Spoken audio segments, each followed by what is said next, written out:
Magandang gabi Luzon, Visayas, Mindanao at buong mundo.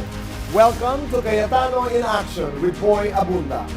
Sa pagpasok ng 2026, bagong kaalaman ang ating baon para mas may pagtanggol ang mga karapatang natatapakan. Mga bagong sandigan para sa mga Pilipinong araw-araw ay humaharap sa hamon ng buhay at mga bagong simula para sa mga kababayan nating tumatayo mula sa pagkakatumba sa trahedya. Isang 6.9 magnitude earthquake ang nagpatigil sa mga kababayan nating Cebuano.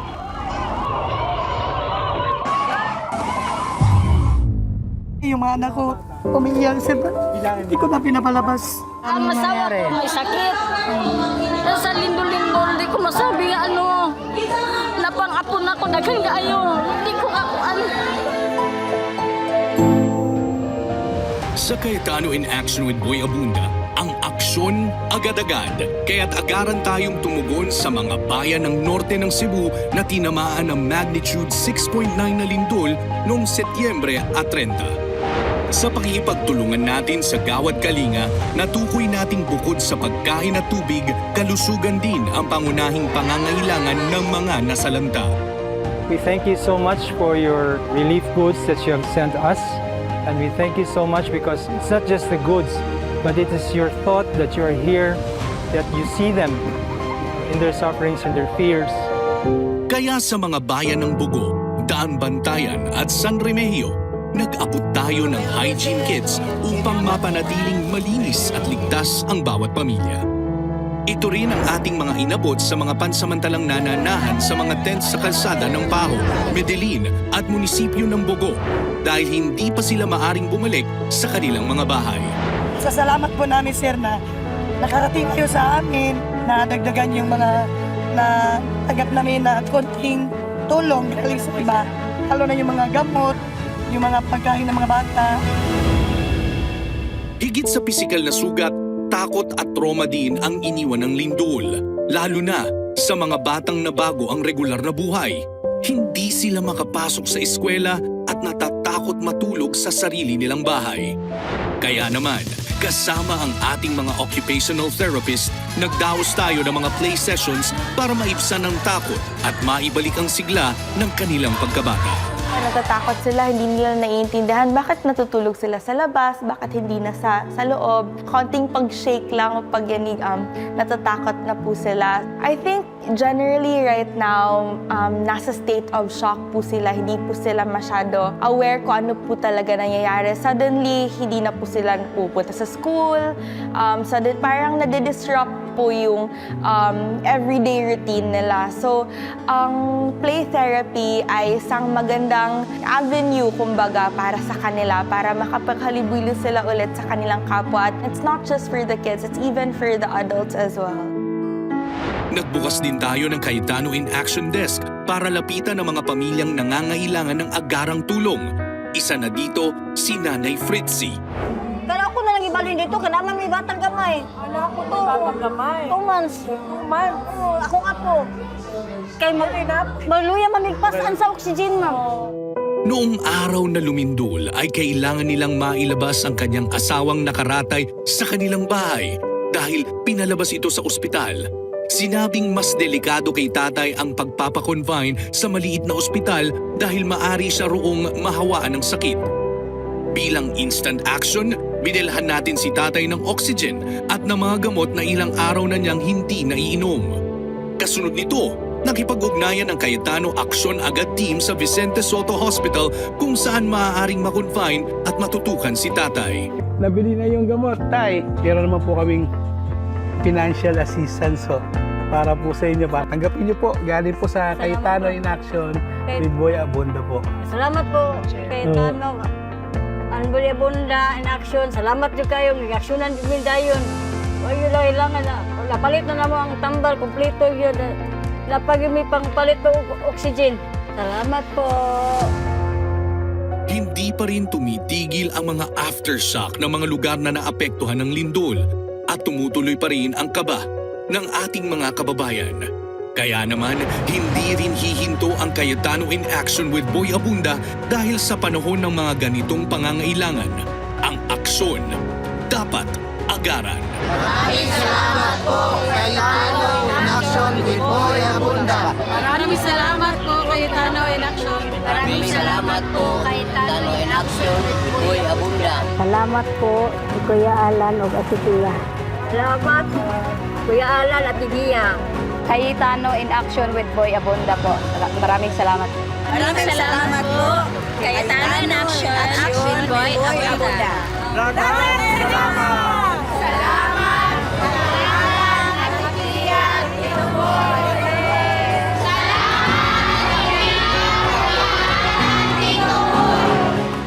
Hindi pa handa sa isang anak si Daisy nang magsilang siya ng isang sanggol na babae.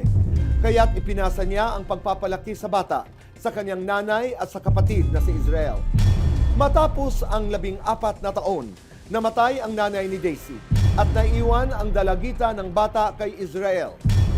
Ang problema, gusto nang maging nanay ni Daisy at bawiin ang kanyang anak. Pero hindi basta-basta papayag si Israel dahil siya na raw ang tatay ng bata. Sino ang nasa katwiran? Sino ang mas may karapatan? Narito ang kanilang harapan.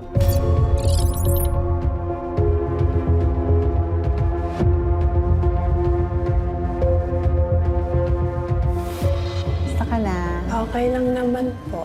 Anong grade ka na?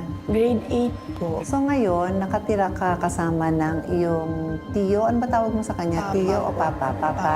Apo. Laki ka sa papa mo, no? Tsaka lola? Yes. O, kailan namatay yung lola mo? Last June lang po. Si papa mo at ikaw, one house lang kayo kasama ng lola mo. Hindi po.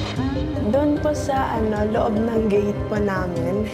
Dalawang magkahiwalay na bahay, parang ganon.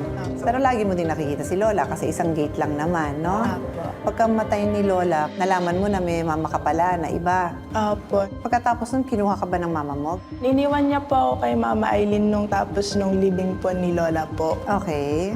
Tapos umuwi na po si Mama Daisy dun sa Pangasinan po. Dun po ako tumira ng 3 weeks. Tapos medyo hindi ko po nagustuhan yung pagtira ko dun kasi parang super irita niya sa akin, ganun po. May mga anak din siyang iba. Wala po. Bago nung sinabihan ko si Papa na pumunta dito sa Manila, nag-away po kami ni Mama Aileen. Kasi nga na bad trip po siya sa akin, hindi ko alam kung bakit. Ang sabi po niya that time sa akin, umalis ka na, tawagin mo na Papa mo, kunin ka nila dito. So, tinawagan mo papa mo? Hindi po. Hindi ba? Nag-sorry po ako sa kanya kasi ayaw ko pa umalis doon kasi respeto po sa kanya. Pagkatapos, anong kasunod na nangyari? Nung umaga po noon, pumunta po si Papa sa school namin. Kinamusta po niya ako. Tinapat ko na po yung nangyari kasi hindi ko kaya eh. Sabi ko po sa kanya, Pap, pagpunta ka po Manila, sama po ako sa iyo. Mas gusto ko po doon kaysa dito, sabi ko po. Tapos sabi niya, sige ayusin natin yung requirements mo, doon ka na lang sa Manila mag-aaral, sabi niya. So ako naman, super saya ko noon, nagtatatalon po ako. Nakalipat ka na. And masaya ka ngayon. Apo. Wala kang problema sa papa mo. Wala naman po. Kung ano lang masusunod, yun lang gusto mo sa kanya. Apo. Gusto lang naman namin kung ano yung naiisip mo, ano yung nararamdaman mo. So, kausapin ko sila para lang gusto namin talaga na nasa maayos ka. Apo. Sige, thank you very much. Thank you rin. Sige.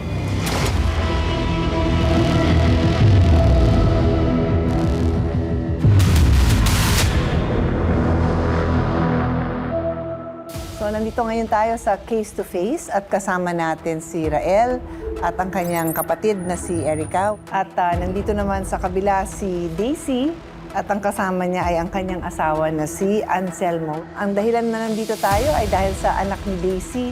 Biologically, kayo ang tito, di ba? Kasi ang totoong nanay niya ay si Daisy. Tama. Ngayon, gusto mo nang kunin, di ba? Kung alam mo naman na ang anak mo ay laki sa nanay, at yung kapatid mo, malaking bahagi ng kanyang pagpapalaki, papa pa ang tawag, bakit napakalakas ng mo na, kunin mo na? Ate, kasi yung mama ko naman, yung usapan namin na habang nabubuhay pa siya, alagaan niya. Pero pag namatay na, kukunin ko na on tempo na kukunin ko kasi, madam. Naiisip mo ba yun na mawawala sa anak mo yung tinuturing niyang tatay? Hindi ko naman ipagkakait po sa kanya. Pero gusto mo sa'yo na lumaki? Okay. May ano ko naman yung pagkukulang ko sa anak ko. Pero alam mo ngayon, nung kinausap namin si Ana, gusto niyang magstay sa kapatid mo. Ayaw kong tumira sa kanya. Ayaw ko talaga. Kung alam ko lang, madam, na siyang mag-aalaga, hindi ko yan ibibigay, madam. Pero ibig sabihin, sa loob ng 14 na taon, hindi mo alam o ang ibig mo sabihin, nagsisinungaling siya na Hindi. siya ang nagpalaki. Hindi Ano pa kasi- talaga? Mama ko kasi yung kinausap ko. Yun, mama ko ang pinagkatiwalaan ko na mag-aalaga yung anak ko. So bilang isang nanay, ramdam kita. Pero kung totoong siya ang nagpalaki, ramdam ko din siya bilang isang magulang. Pero ang sinasabi niya is gusto niyang manatili sa kanyang tiyo. Yun ang sinabi niya, di ba? At huwag kang magagalit sa anak mo. I hope huwag kang magalit. Pero ang sabi kasi ng batas, syempre number 1, ang bata, pinapalaki dapat ng magulang. Kayo yun. Pero yun nga, kayo naman mismo ang pumayag at common po yan sa Pilipinas na nagpapalaki ibang miyembro ng pamilya. Basta nasa magandang kalagayan ng bata, wala namang magmamasama nun, ano? Kung ilalaban nyo yung karapatan nyo at may karapatan talaga ang tunay na magulang na sa kanyang poder lumaki ang bata, ang tanong ng batas sa inyo, ang tanong ng huwes sa inyo, social worker is, unang-una, bakit nyo pinayagan? Sabi mo nga, dahil ang pagkakaintindi mo, Lola, walang masama doon. At anong klaseng pagsuporta, I don't mean yung financial lang, di ba? Opo. Pero anong klaseng suporta ang naibigay nyo habang lumalaki yun? Hindi nga lang financial, yung moral, yung pagmamahal, ano yung nabigay nyo. Ito yung pinaka-importante.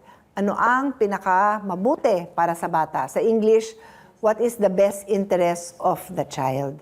Yun talaga ang titingnan. Social worker, usually yan, at kung magkakasundo kayo dun sa desisyon ng social worker, tapos na. Pag hindi, sa huwes talaga. So dahil nga po, Daisy, kayo yung nanay ng bata, nasa inyo po talaga yung parental authority and obligation na alagaan yung bata. So dahil ipinasa nyo sa iba in a way, tinuturin din po kasi ng batas na krimen yung abandonment of child. Although sabi niyo naman po, kinakausap niyo siya, binibisita niyo siya, pero kasi ngayon po magmamate na rin dahil 14 years na ang nakalipas at ngayon bigla niyong gustong kunin yung bata. Konsiderasyon na rin po ng ating korte at ng ating social worker na naiwan niyo siya ng 14 years at iba ang kanyang kinilalang tatay, which is si Rael nga po. Pinapahalagahan ng batas ang actual custodian o kung sino ba yung kinikilalang tatay nung bata dahil ito yung kanyang normal.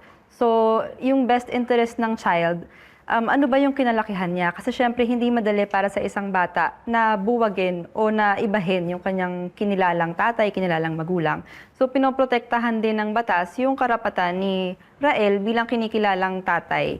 Liwanagin ko lang, no, kasi may nabanggit kang ang abandonment kinikilalang krimen. Pero siguro naman kung sa kanyang pag-iisip nasa maayos na kalagayan, katulad ng nanay naman, hindi naman siguro krimen yon, di ba? In general lang, kunyari, bigla mong iniwan, di ba? I think ang point ni Attorney Sari, magagamit yon against you in the sense na, kung maayos yung bata sa loob ng 14 years, hindi na dapat ibalik sa'yo kasi nga, 14 years mong pinabayaan.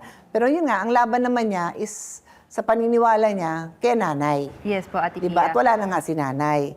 So, social worker ho talaga ang kailangan mag-interview sa inyo. Dapat bang manatili siya sa poder ninyo o maibalik sa nanay?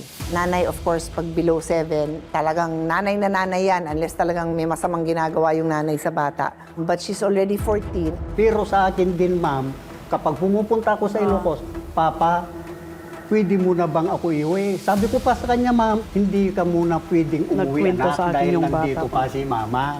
Kung gusto mong umuwi doon, ikaw nang kusang pumunta sa bahay. Kung may kailangan ka, magsabi ka. Ngayon, ma'am, lumaki na itong bata, gusto niyang pumunta sa Pangasinan. Sabi niya pa, bakit hindi niyo pa ako iuwi? Nung grade 6 siguro yun. Kuya Anselmo, pero ang nagiging problema ata nitong huli ay iniwan nyo rin siya kay Mama Eileen. Doon siya nagkakaroon ng problema. Hindi po totoo. Oo, yun yung kwento niya po sa amin. Parang kinuha mo siya pero hindi naman siya sa Pangasinan dinala. Kasi kung hindi rin po ako nagkakamali, si Rael, wala naman siyang problema na ibalik si Ana sa inyo. Opo. Gusto lang niya meron siyang oras na mabibisita niya, Opo. maisasama niya. Minsan, Opo. tama po ba, Kuya Rael? Sige, parang may gusto Sagutin ko kang yung idagdag. sinabi mo, ma'am. Pinunta ko kay ate kasi nag-aaral. Ayaw ko naman po na masira po yung So ano may niya purpose doon. ka. Pero, Sabi ko sa kanya na pagkatapos niya, iuwi kita sa Pangasinan, doon ka na lang po mag-aral. Kung ituloy Masasanay niya ka- sa Pangasinan, papayag ba kayo kung gusto na niya Opo. kasama ka? Opo. hindi naman lumipat Opo. ng school eh. Opo. Naayos mo kahit kami mismo tumulong para makalipat siya. Pero hindi ko naman po ipagkakait po sa kanya. O, yun naman pala eh. Bibisita sa poder nyo, Okay. walang problema. Kasi dalaga na rin yung anak mo eh. Diba? Bilang isang nanay, naiintindihan ko yon. Sinasabi nila na pinoprovide nila yung pangangailangan. Questionable sa amin yun. Kasi pag umuwi si kuya, lahat ng pangangailangan sa school, pinoprovide namin yun. Including the And I uniform. get it. Oo. Kasi- pag pinapabaunan mo din Yes sila po, ng lahat ano. ng school supplies niya, kumpleto yan. Mula sapatos, medyas, lahat. Yeah. So yun yung ginagawa namin kasi yun yung tulong na namin sa kanya. So alam ng bata yun. So siya yung nagsabi sa father niya na gusto niya mag-aral dito sa Manila. It is consistent that both of you are supporting. Ang hirap din naman ng manghatak ng bata na ayaw. 14 years old, may edad na rin kasi. So kailangan ko talaga ng social worker, child psychologist na tutulong sa sitwasyon ninyo.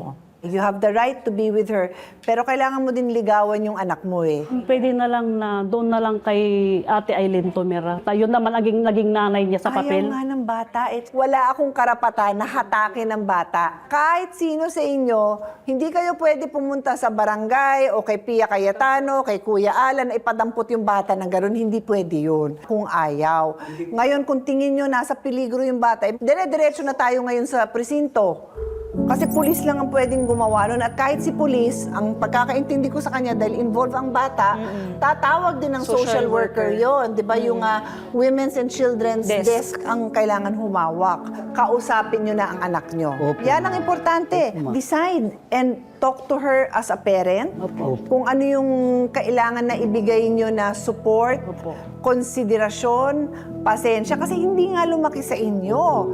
So kung ang bata hindi natin masabi. May tampo. Di ba may ganun na may tampo na, bakit ba ako binigay doon? Sabi mo nga, sinabi sa'yo nung lumalaki siya, bakit hindi nyo pa ako kunin? Ang hirap para sa isang batang intindihin yon. Ang gusto ko lang may kasamang lawyer para nag-guide lang ng discussion. So thank you para sa tiwala nyo, and I pray talaga for the best interest, masolve po natin to. Thank you, ma'am.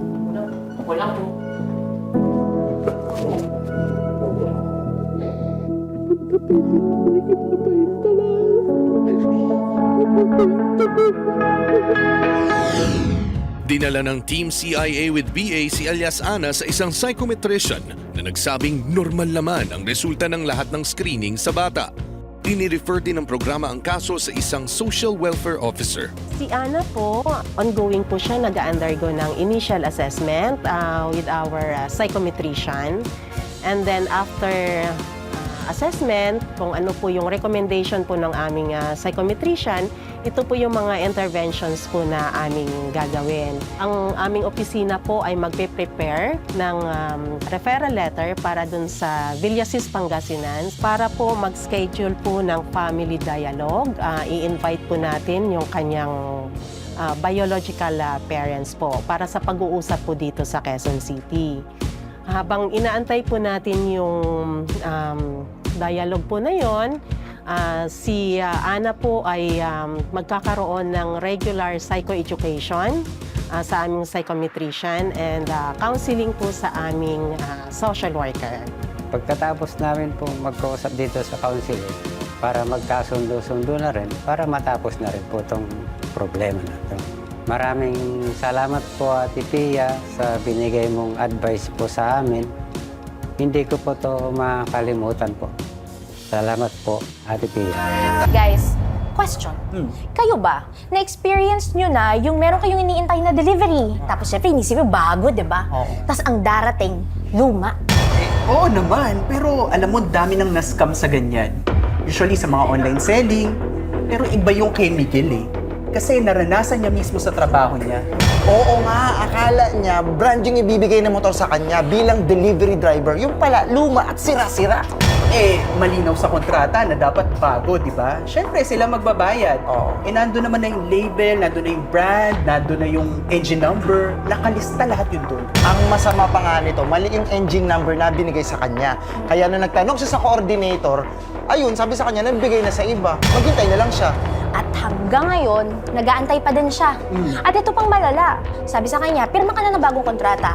At kung hindi, baka suspindihin pa siya. 11 months na nga siya naghuhulog. Yun na nga. Kaya ang tanong ni Miguel, meron ba siyang habol doon sa mga binayad, mga hinulog niya, o tanggapin na lang niyang talo na siya sa laban na to? Tingin niyo, ano kayang payo ni Kuya Alan dito? Tito Boy? Tito Boy? Malalaman mo natin ngayon dahil kasama natin si Miguel at si Kuya Alan. Miguel, Kuya Alan, Attorney Bernadette, at Attorney Mac. Hello po. Kuya Alan. Ngayon pa lang nagpapasalamat kami kasi nga, alam niyo po, napakarami nating mga kababayan na may similar problems, di ba Kuya Boy? At pinag-uusapan natin dito, hindi lang yung payong legal, kung hindi din yung basic principles, yung value sa ating buhay na dapat pare-pareho para talagang yung sense of family at community. No? So, Miguel, umpisa natin. No? Before yung present employment mo, nag-rider ka na rin before, no? Yes po, nag-rider na po ako. And then nag-apply ka sa kumpanya ngayon na pinag-uusapan natin. Yes po. Tapos, nung nag-apply ka, sabi nila meron silang programa. Yes po, na-i-issuean po kasi ako nila ng new motor po dapat. Nung pagpunta ko po ron, pinapirma po muna nila ako ng kontrata. Nung hinihingi ko na po yung motor, sabi nila nabigay daw po nila sa iba. Ngayon po sabi ko, bakit yung binigay sa iba? Sa akin nakapangalan yun. Nagkamali daw po sila ng issue. Sabi ko, hindi pwede yun. Paano yung pinirmahan ko? Ngayon po, sabi nila, sige, gagawa na lang natin ng paraan. I-issuean ka na lang muna namin ng ibang unit para lang makapag-start ka sa trabaho. And then nag-start ka na, gamit mo yung issue nag-start na po ako yung unang issue po sa akin ng motor is sirain po. Ngayon po, nung pinalitan na, sabi ko baka pwedeng bago. Total, bago naman po yung dapat i-issue nyo sa akin, bago naman po yung pinirmahan ko. Dapat bago na po i-issue nyo. And all this time, yung unang motor, tapos yung pangalawa na sabi mo sana bago, kinakaltasan ka, ha? Yes po, kinakaltasan pa rin po ako hanggang ngayon. Second hand pa rin po yun. Bali 11 months na po ako, kinakaltasan pa rin po nila ako. Tapos nagdaka na po ako, bakit wala pa rin? Sabi nila, yung ginagamit mo ngayon, ayun na yung hinuhulugan mo. Sabi ko, hindi. Ang ayos po ng usap natin. May mga katibayan ako, baro lang yun. Tapos yun po, hanggang sa pinapunta na nila ako ng office, pinakita nila yung kontrata sa akin na may mali nga po. Sinabi ko, ayan, may mali. Yung engine number magkaiba sa itinutugma nyo sa kontrata ko. Pinipilit na nila akong babaguhin daw namin yung kontrata, pero yung motor ganun. Sabi ko, hindi pwede. Bakit nyo babaguhin para lang malinis yung ginawa nyo sa akin? Nakuha ko lang po yung kontrata na to nung inano na po nila ako na pinilit na yun daw po yung pinirmahan ko. Kaya nakakuha ako ng ebidensya sa kanila. May pirma sila? Wala? Yun sa kontrata ko po na 3, dito po kasi ang pinag-ano nila sa akin, yung na may pirma daw po ako, pero wala po akong pinirma na ganito eh. Inattach lang po nila para magtugma lang po sa kontrata ko. Kaya yun po rin panlaban ko sa kanila. So malinaw yung gusto mo. Yung gusto mo, kung anong usapan from the start, bagong motor, kaltasan ka, trabaho ka na maayos, and then pagbayad na yung motor sa'yo na yan. Yes po. Ano naman ang gusto nila ngayon? Ang gusto po nila is babaguhin yung kontrata, i-offset na lang daw po yung hulog ko, pero yung same na motor pa rin. Sabi ko hindi nga po pwede kasi sirain eh. Ako nagbabayad ng maintenance eh. Pinakaltasan po nila ako ng maintenance pag nasisira yung motor. Yung motor po na ginagamit ko, service lang po namin, pan-deliver. Hindi ko naman po ginagamit pang sarili ko. Kaya gusto ko po, new unit sana. Katulad ng pinag-usapan nyo. Yes, opo. At pag hindi mo daw pinirmahan, anong mangyayari? Sususpindi raw po nila ako pag hindi daw po pumunta. Kaso hindi ko po talaga pinuntahan kasi nga po, nag-usap na kami sa office, parang tinatakot lang nila ako eh. Sinisindak nila ako na bakit kailangan namin mag-abol sa'yo? Kami employer mo. Sabi ko, employer ko kayo. Pero wala akong ginawang mali sa inyo. Nagtrabaho ko ng maayos, sabi ko po. Hanggang ngayon, di nila ako pinapansin. Parang binabaliwala nila ako. Kaya po lumapit na po ako rito. Sige. So, umpisa natin, Kuya Boy, dun sa parati nating sinasabi na ang karapatan meron namang katumbas na obligasyon. Ang obligasyon ay merong katumbas naman na karapatan. So kapag ka ikaw ay nakipagkontrata sa kahit anong tao, meron kang obligasyon at meron kang karapatan. But under the law, there are certain contracts that have to be written. Pwedeng private, ibig sabihin, Kuya Boy, tayo lang dalawa nagpirmahan, private, or yung sinasabing ninonotaryohan or Nagiging nagsusubscribe tayo para public. So kung nag-agree na tayo, whether straight sale ng motor o kaya rent to own o kaya hulugan, ang tawag sa kontrata na yon na nag-agree tayo pero walang kasulatan, valid siya pero hindi enforceable. So, ibig sabihin, dahil wala akong mapakitang pumirma tayong pareho, the general rule is hindi ka pwedeng pumunta sa korte at sabihin ituloy yung kontrata na yun kasi hindi siya enforceable dahil wala ngang kontrata. Ano yung exception sa general rule? Kung ang kontrata na yon ay ini-execute nyo na. Kaya sinasabi nga ni Bernadette kanina, it is partially executed. Di ba? So meaning, Kuya Boy, wala nga ako mapakita ang kasulatan. Pero mapakita ko naman sa kanila, 5 beses na ako nagbayad. So, bakit siya enforceable na? Kasi actually, ini-enforce na nangyayari na.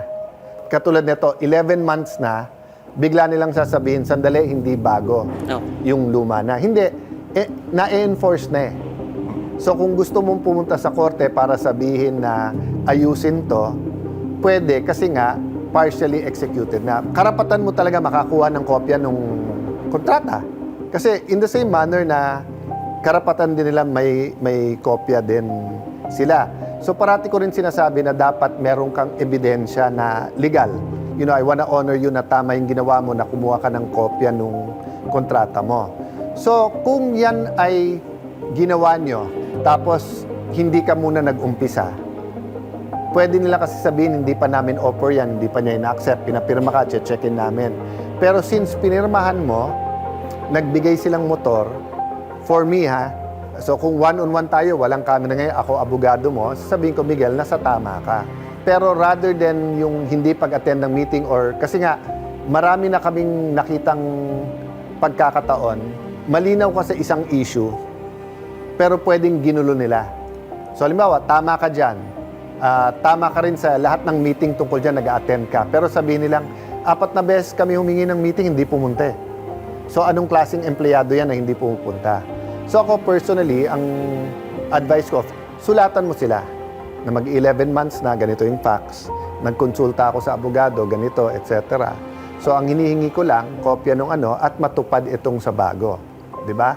Ngayon, option mo rin, of course, kung gusto mo baguhin yung original contract. So, kung halimbawa sabihin mo, sige, etong luma, pero ibalik nyo yung 700 ko at yung ginastos kong So, meaning, the two parties can always change kung ano pinag-usapan nila. Pero one party cannot change that. 3 issue, no? First issue, may kontrata ba kayo? Yes, may meeting of the minds. General rule, kailangan nakapirma, hawak mo. Pero in this case kasi partially executed na. I mean, ongoing ang pagkaltas sa'yo So pag tinanong rin natin, so halimbawa korte to, tatanungin sa kanila, Sir, ba't mo kinakaltasan kung wala kayong usapan? Second issue, pwede ka bang suspindihin? Okay, kailangan sa pagsuspinde, pagdisiplina isang empleyado, Kuya Boy, very, very minimum yung tinatawag na procedural at substantial na due process. Ano yung procedural? May notice sa'yo. Sinabi sa'yo kung ano ang kinakaso sa'yo. Bigyan ka ng pagkakataon sumagot. So yun ang ibig sabihin ng due process na nakakasagot ka. Yung substantial, ibig sabihin, Kuya Boy, nandun din nakunasan sa batas na mga dahilan kung bakit ka didisiplinahin. Hindi pwedeng, hindi ko gusto kasi itsura mo Di ba? Sa pangalawang issue, pwede ka bang biglang suspindihin just because they don't like the way you're handling? Hindi pwede. Diba? But that's why nga, for me yung mga sulat is important. Yung sa third issue nga na how to put this to rest and how to make sure na maganda yung that's why importante sa akin pag sumulat ka, nakaka-copy furnish mo yung pinaka-boss. So what we can do is to help you nga draft those letters. And then, of course, kung gusto nyo may kasamang lawyer sa pakipag-usap or imbitahin natin sila makipag-usap, ayusin natin ng mabuti. May nais ka nagdagdag? Attorney Matthew. Tutuwa ako kay Miguel kasi kahit pa paano alam niya yung rights niya, di ba? Nag-stand siya. Yung iba kasi, minsan lumalapit. Tapos na yung problema, pinirmahan nila yung amended. Ngayon, ang layo or ang laki nung babaguhin natin. Minsan wala nang remedyo. At least yung sa case ni Miguel, kaya pang gawa ng paraan, kaya pang makipag-usap. Ako naman, ang maganda kay Miguel, marunong ka magbasa ng kontrata. Maraming pages ba ang kontrata mo? Bali, 5 pages po. Talagang inaral mo yon. Opo. Kasi remember, they're made to sign a contract on their own eh. So, yan ang magagawa ng ating show ay sasamahan natin, Kuya Alan. We'll help you write, then maybe ask for a meeting to sort it out. Hanggat maaring hindi umabot sa korte, mas mabuti. Oo. Napapag-usapan niyo. Tutulungan ka ng Cayetano in Action. At hindi ka bibitawan hanggat hindi nalilinawan nga yung iyong reklamo. Maraming salamat po sa inyo. Maraming salamat. Maraming salamat. Wala, huwag ka naliwalis dahil magbabalik pa po ang Cayetano in Action with Boy Abunda. Kasama si Miguel, nagtungo ang Team CIA with BA sa opisina ng kooperatiba dalang dokumento na inihanda ng abogado ng programa. Pero tumanggi ang opisina na tanggapin ang sulat. Trinay namin mag-reach out na mag-ano sa office namin kaso hindi kami pinalad gawa ng ayaw po nila i-receive yung papel namin.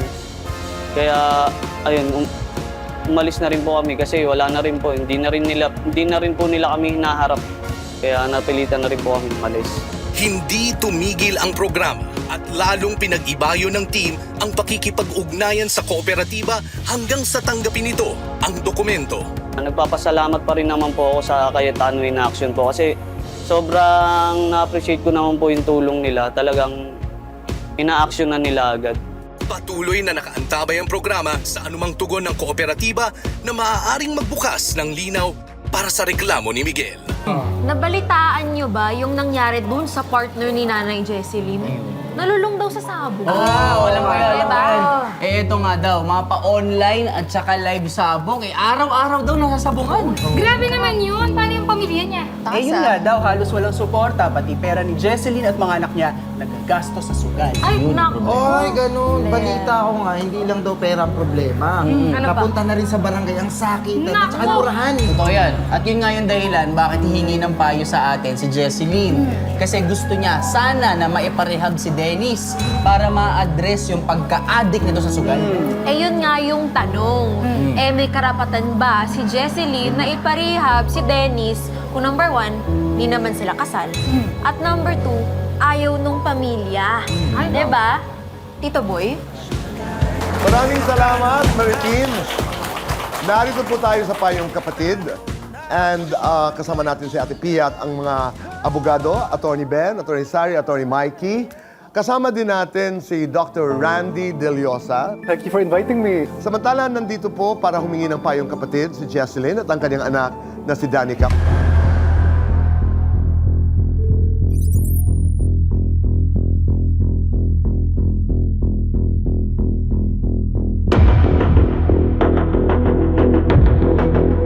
Danica, Jesseline, si Ate Pia. Kumusta kayo? Hindi po mabuti. Yun nga, balita ko nga na may problem ka sa partner mo na si Dennis. Yes po, Tungkol sa since. pagsusugal. Yes po. So, ikwento mo sa amin. Naging sakit niya na yung pagkaka-addict sa sugal po. Kasi every time na magkakapera siya, mayat-maya tinatakbo niya yun sa sugalan. Ilang years na yung ganyan? Ever since po magkakilala kami, gano'n na po siya. Ano mga sinusugal niya? Lahat po eh. Baraha, pusoy, mahjong, ganyan, Caracruz, tapos yung online, sabong. Bukod sa nakakapag-arena siya. Yung pagka-addict niya sa gambling, pareho lang mula nung umpisa siya o lumala na ng lumala? Mas lumala po.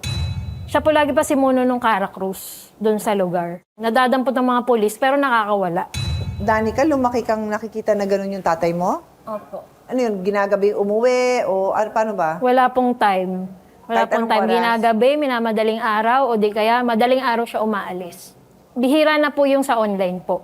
More of sa actual siya. Opo. Every time na magkakapera, makaka-extra ng drive, makaka-extra ng pagre-rehistro ng mga motor or ng mga four wheels, ganyan. Yung mga nagpaparehistro po, mga renewal po, nagpapalakad sa kanya. Yun ang sideline na, yun yung official na trabaho niya. Tagalakad ng mga Hindi po official. Yun po mga diskarte lang talaga, racket nabubuhay, niya, puro ganon. racket lang po. Magkano kinikita niya doon? Sa pagre-renew po, 1,000 po yata mahigit bawat rehistro or kulang 1,000. Hindi ba siya nakontento doon? Opo. Tapos sa driving po, 1,000 po kada drive po niya. Driver siya for the day, ganon. Opo. Pwede po sa catering once a week or twice a week or di kaya sa ate niya. Once a week po mga ganun. Anong ginagawa niya Ganun. sa catering? Maneho? Drive din po. Hindi naman masama yung 1,000. Yun po talaga yung niya, yung skill niya. Pero lahat Ang ng driving. kinikita niya, nabibigyan ba kayo? Wala nga po, wash out po eh. Kagaya lately, 3 weeks, diretso, wala, as in zero. Pero drive niya, nag-ano siya ng motor, nag-drive siya sa atin niya, nag-drive siya ng catering, pero walang uwi. Friday, talo siya ng 15,500. Ilan? 15,500. Tapos nung Thursday na nakapagbigay siya ng 1,000, talo siya ng 10,000. Teka, yung mga talo niyang yan, umuutang pa siya, liban dun sa Umuutang. ginagamit niyang kita niya, may utang pa siya. Nakakautang po. Kanino siya umuutang? Dun din sa mga, saan din siya tumataya? O Kung kani-kanino po, kapitbahay, friends, katrabaho, or di kaya sinasanla niya yung motor niya, saka yung cellphone. Tapos tutubusin niya? Opo. Paano kayo nabubuhay kung hindi nagsusuporta ang asawa mo? Yun nga, parang ang nangyari po sa amin, nabuhay na kami sa hindi tamang sitwasyon po kasi parang nahiwalay ng buhay niya sa amin. Umuwi po. Kaso parang, although sarili na po talaga niya yung buhay niya. Paano kayo nabubuhay? Ibig sabihin, nagsariling sikap ka na lang? Kami Na po, hindi ka na mag-iina. umasa sa kanya? Ever since naman po. Mukha nga, kasi Opo. pag tinitingnan ko kayo, huhulaan ko na maayos naman ang buhay niyo. Ano trabaho niyo? Kagaya ng mga anak ko po, nagbebenta sila sa school ng mga candies na pinoproduce namin. Pastillas, ganyan. Ngayon naman po, Graham Ball. Pero nagkaroon ba kayo ng pag-uusap ng asawa mong si Dennis na tigilan mo na ito? Or ano bang relasyon? Nagkukwentuhan ba kayo pag umuwi? Lahat po sa santong dasalan, paspasan, nagawa ko Lahat? na po yan. Oh. Na please ko na po siya ng ganyan, pero wala pong ganap. Nababato ko ng kaldero, ng panaksak, hindi pinapakain, or pag naabutan niya kami na kumakakain din siya, kaso lang magagalit ako hanggang magkakandot-tapon-tapon yung mga pagkain. Danica, walang pagkakataon na nag-uusap kayo ng tatay? Kinukumusta kayo? Wala ba itong lambingan sa mga anak? Wala? Yung quiet moments po, ano po yun, walang pansinan. Hindi naman kayo mag-asawa. Pero sabi ko, gamitin pa rin natin yung nasa batas na obligasyon ng mag-asawa. Kasi para kayong mag-asawa na may pamilya kayo, you live together. Diyos ko, tiniis mo siya ng parang asawa. Kaya 21 years. gamitin na lang natin yon as parang by analogy para alam din ng mga tao what is the obligation of spouses to each other. Under our family code po, the husband and wife is obliged to live together, observe mutual love, respect and fidelity, engender mutual help and support to each other. So dapat magkaroon ng harmonious relationship ang mag-asawa to build a better family po. Lahat yan wala. Parang I was going to say, wala yata siyang pinasa doon. Ito talagang parang pati respeto, wala. Wala po talaga. Kung magdi-discuss tayo ng legal, anong pag-uusapan natin? Child abuse? Yung mga ginawa dun sa anak? Pwede siyang mag-file ng VAUSI, anti-VAUSI dahil sa physical, emotional, psychological abuse na dinanas nila. Nakapag-legal counseling na po kami. Tapos na po kami nung 1 taon sa munisipyo nung nabantay bata ko po siya. Dati. Pinili ko po kasi mag-legal counseling kaysa ikulong siya. Can that be cured? When we talk about cure, hindi lang kay Dennis. Si Dennis is the identified patient, pero actually it's the family that is the real patient. Puntahan ko na. Oo. Yes. Kakausapin ni Ate Pia si Dennis.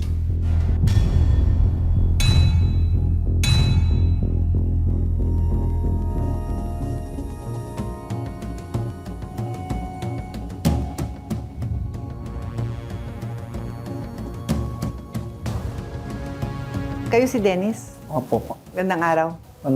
araw po. Si Attorney Mikey, si Attorney Sari, at saka si Attorney Ben.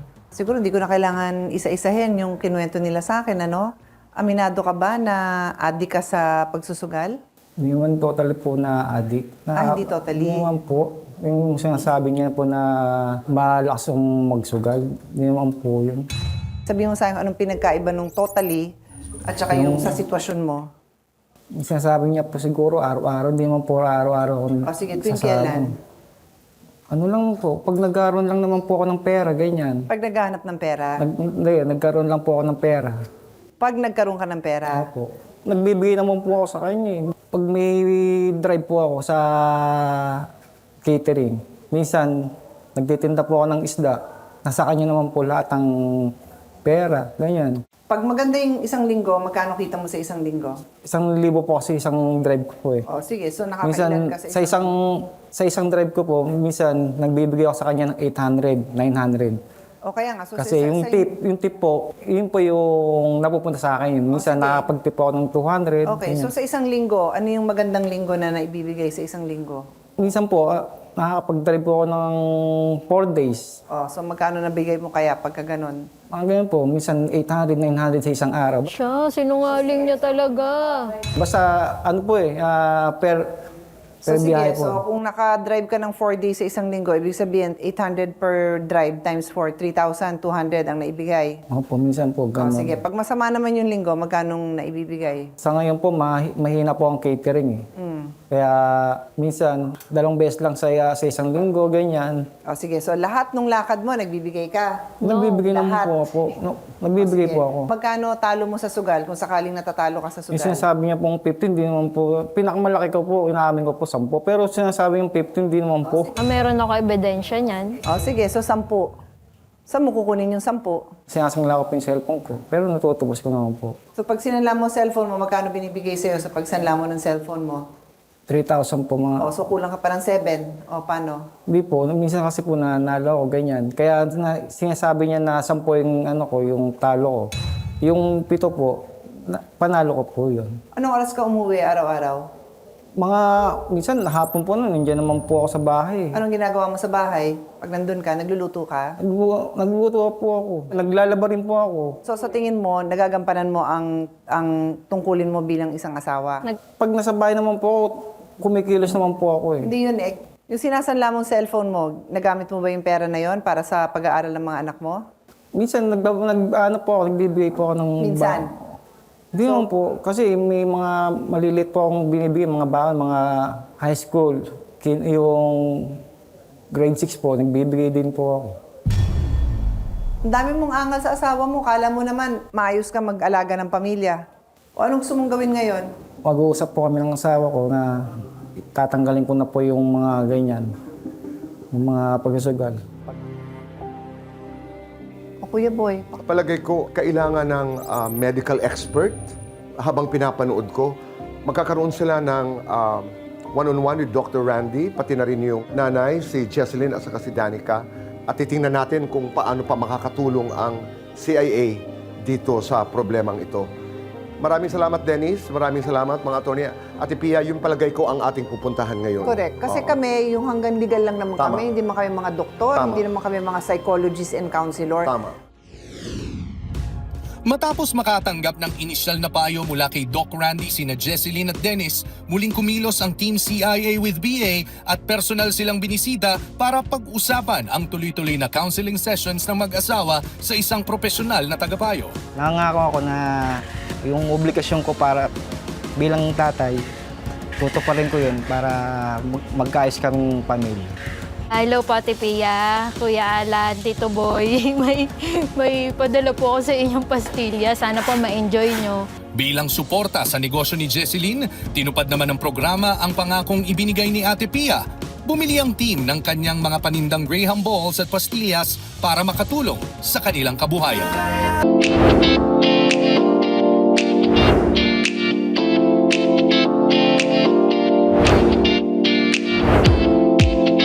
Asks Boy Abunda.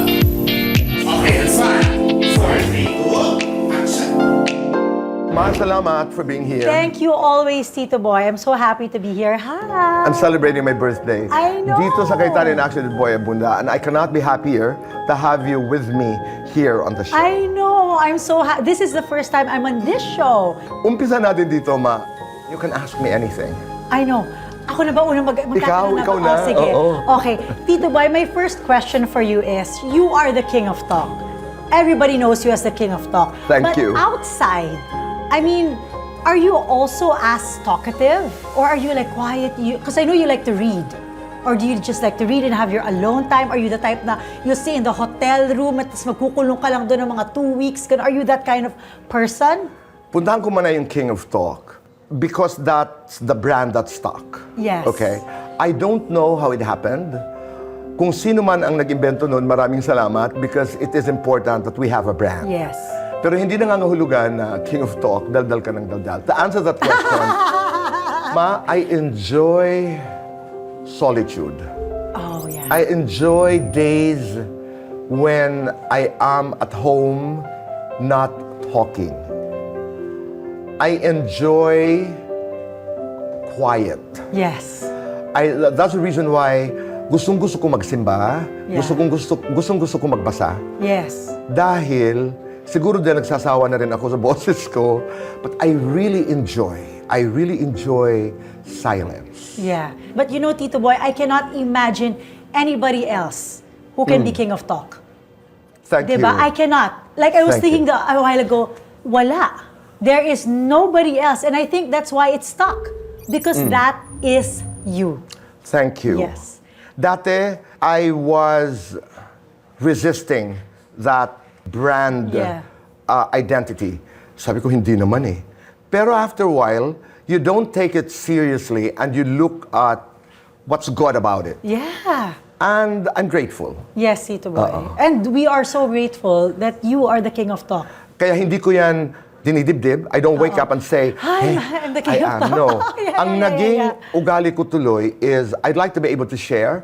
Kaya I Yes. continue to teach. I continue to Yes. mentor. I continue to talk to young hosts. I continue to transfer whatever I know. Yes. Yun ang naging expression ko na nanggaling doon sa title na yon. I love it. Kasi kahit ako, naambunan ako nung pag-share mo ng wisdom and knowledge mo sa pagiging King of Talk. So you have interviewed everyone already. I mean, like presidents, politicians, biggest stars, international stars. If there was one person who you would want to interview you, yung makakapag-Boy Abunda kay Boy Abunda. Alam mo, that's a tough question. Dahil ang sagot ay wala. Not because I cannot be interviewed, but because I love being interviewed by all. I enjoy being interviewed by students Okay. who grapple with words. I like being interviewed by seasoned interviewers because I like looking back. I like being interviewed by people who are not familiar with my career because I'm able to tell my story. At alam mo kung bakit, Ma? Hindi ako namimili kung sino ang magi-interview sa akin because I am so connected to my beginnings as an interviewer that when I was starting as an interviewer, the biggest stars and the biggest personalities in this country allowed me to do interviews with them even if I was no one. I know it. I know exactly what you mean.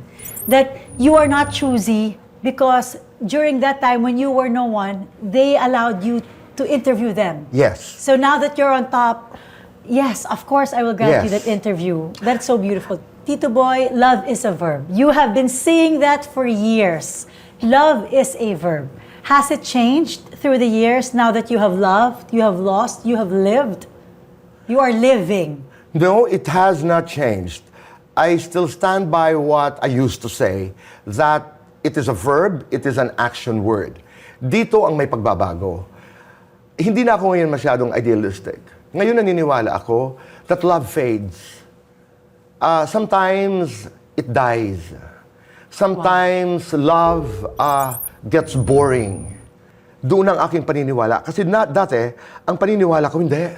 Oo, love. Parang superficial lang yung dating love na... No, at saka it's everything. Yeah. That love... Love can survive it all. Yes, Yeah, you know. basta as long as you have love, okay. You don't need anything. Yeah. doon nagbago ang aking pananaw. Pwede kang magsawa. Pwede kang pagsawaan. And I'm not just talking about physical or romantic love. I'm talking about all sorts of love. I'm talking about filial love. I'm talking about parental love. I'm talking about friendly love. Lahat ito nababawasan ng intensity, nababawasan ng passion. So, having acknowledged this and having embraced this, I have become more realistic. Kaya naniniwala ako that every day, Mariel, and every day, you decide to fall in love. Oh my gosh, Tito Boy. That is what I said. Love is a decision that you make every day. Yes. That's why when you make that decision, you're not coming from always a space of, ay, ang saya-saya namin ni Robin. Ay, okay kami. Hindi. You make a decision because sometimes it becomes terrible. It becomes unbearable. It becomes painful. Yes. Ang sakit-sakit. But despite the pain, I choose love today. Yes, I love it. It's an intentional choice. It is. Yes. And life, at a certain point, becomes intentional. Exactly. Ganyan. Pero, in an interview, you were quoted to have said that you are in the best time of your life. I am, Tito Boy. Tuwa ako doon. Thank you. Bakit? I think, Tito Boy, naman lahat ng chapter ng life ko, I lived it to the fullest. When I was studying, I had all my fun. Hindi naman ako yung parang puro school lang. When I was in college, I also had my fun. When I was working, I had my fun, Tito Boy. And I did my job, you know. And so now that I'm in this next chapter, I'm also at my best.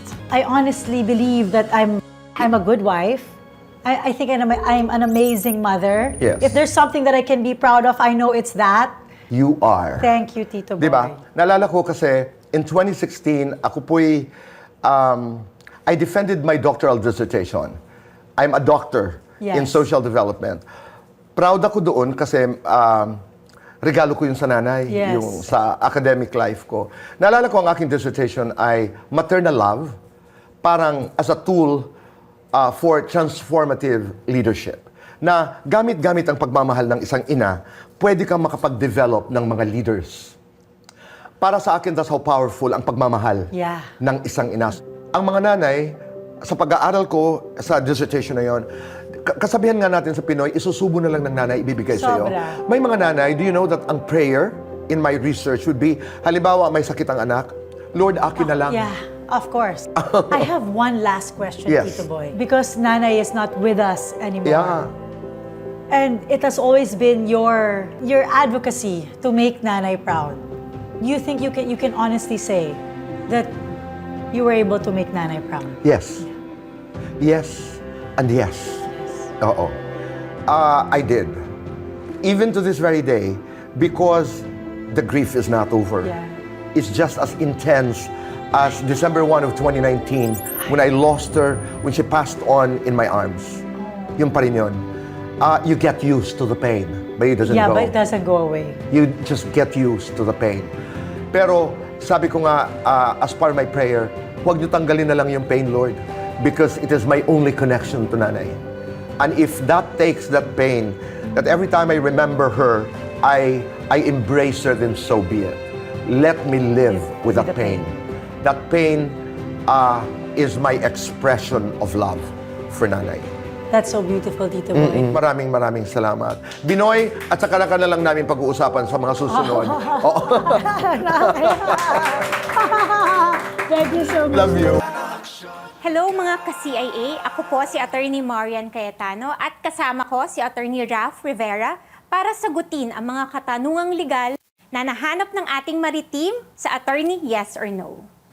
Attorney, so yung friend ko po kasi recently nagbukas siya ng business niya and gusto niya po syempre mabantayan yung mga empleyado niya para naman po makasigurado siya na hindi siya kukupitan ng mga ito, no? So legal po ba na maglagay po sila ng CCTV sa opisina nang hindi ipinapaalam sa mga empleyado? Yes or no? Kung ikaw ang isang empleyado at ang employer mo, for example, ay hindi pinaalam sa'yo na may CCTV silang ikinabit, anong mararamdaman mo? Parang feeling ko na-invade yung privacy ko. Yes, tama. So actually, pwede kasi siyang maging violation talaga ng Data Privacy Act.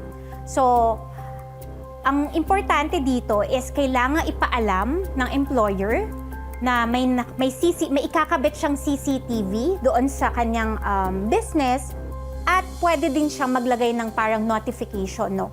Pwede kasing sabihin natin this establishment is equipped by CCTV kasi importante talaga na nanonotify yung mga tao. Kasi yung CCTV kasi nag-gather to ng personal data. So, importante na alam mo na may CCTV at hindi makaka-violate ng privacy rights.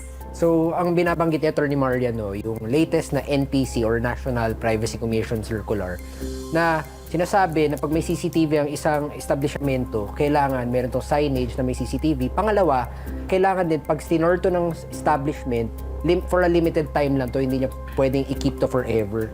Tapos kung sakaling kailangan to gamitin, kailangan hingin doon to sa may-ari at hindi siya basta-basta ipopost. So madagdag ko lang, kailangan kasi, dahil sa usapang consent, pag kumuha ka ng footage, kailangan may reasonable purpose ka. So kagaya dun sa tanong, ang purpose niya kasi is protektahan yung negosyo niya against sa pagnanakaw, sa pagbabastos ng premises, ng kapital niya.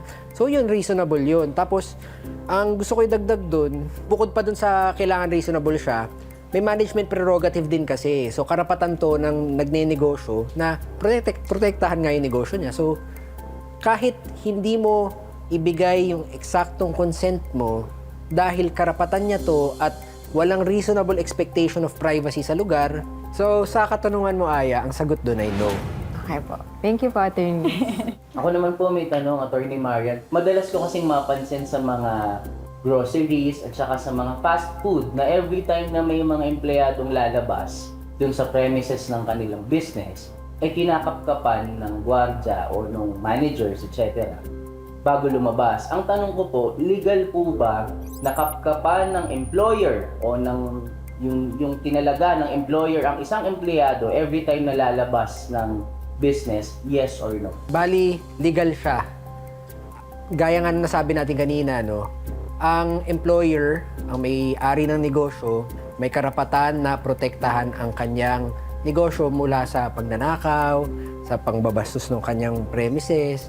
So, gaya nito, pagpalabas ng isang empleyado, hindi mo may iwasan na kapkapan siya para masigurado na walang mawawala sa gamit mo. Pero, pag kinapkapan mo siya, syempre, kailangan mong respetuhin ang dignidad ng isang tao. So, pag kinapkapan mo siya, dapat isipin natin yung uri ng dalawang taong kumakapkap at yung kinakapkapan. Dapat same-sex. Saan kinakapkapan, walang hubaran na magaganap. Yun.